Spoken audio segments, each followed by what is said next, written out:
আজকে ছিল ৬ই ফেব্রুয়ারি বৃহস্পতিবার। এখন সন্ধ্যে প্রায় 6:30 পৌনে 7টার মতন বাজছে। আমি আর উজ্জ্বল একটু কাজের জন্য বেরিয়েছিলাম এইচএসআরে। বাড়ি এসে দেখলাম যে কিছু ড্রাই ফ্রুটস অর্ডার করেছিলাম, তার মধ্যে থেকে এই ড্রাই খেজুরটা ডেলিভারি দিয়ে গেছে। তো কোনো জিনিস এরকম আসলে পরে আমি কৌটো করে করে রেখে দিই, ট্রান্সপারেন্ট কৌটো করে, যাতে দেখতেও সুবিধা হয় আর হচ্ছে কিচেন ক্যাবিনেটগুলো একটু অর্গানাইজডও থাকে। প্যাকেটে করে করে রাখলে খুঁজতেও অসুবিধা হয় আর দেখতেও ভীষণ মেসি লাগে সেই জন্য।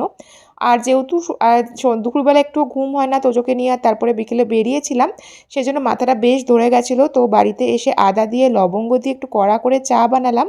আর তার সাথে কালকে বেরিয়ে আগের ব্লগে যেমন শেয়ার করেছিলাম যে টুকটাক এই সন্ধ্যেবেলায় খাওয়ার জন্য মুরুক্কু, বিভিন্ন ধরনের কুকিজ এই সমস্ত নিয়ে এসেছিলাম। সেটাই একটা প্লেটে করে সাজিয়ে নিলাম আর আমি আর উজ্জ্বল দুজনেই বসে বসে চাটা খেলাম। তারপরে তো উজ্জ্বলের অফিস আছে, ওর মিটিং শুরু হয়ে গেছিলো। আর এদিকে তোজো শুরু করেছে এখন ডাইনোসর নিয়ে খেলা।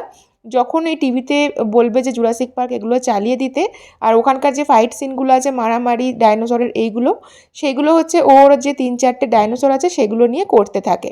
তারপরে তো সে ক্লান্তও হয়ে পড়েছিল, 9টার মধ্যেই খাইয়ে টাইয়ে ঘুম পাড়িয়ে দিয়েছি। এখন 10টা 15 বাজছে, এখন আমিও ডিনার করে নেব। আর আজকে ডিনারে ছিল হচ্ছে চিংড়ি মাছ আর তার সাথে গরম ভাত।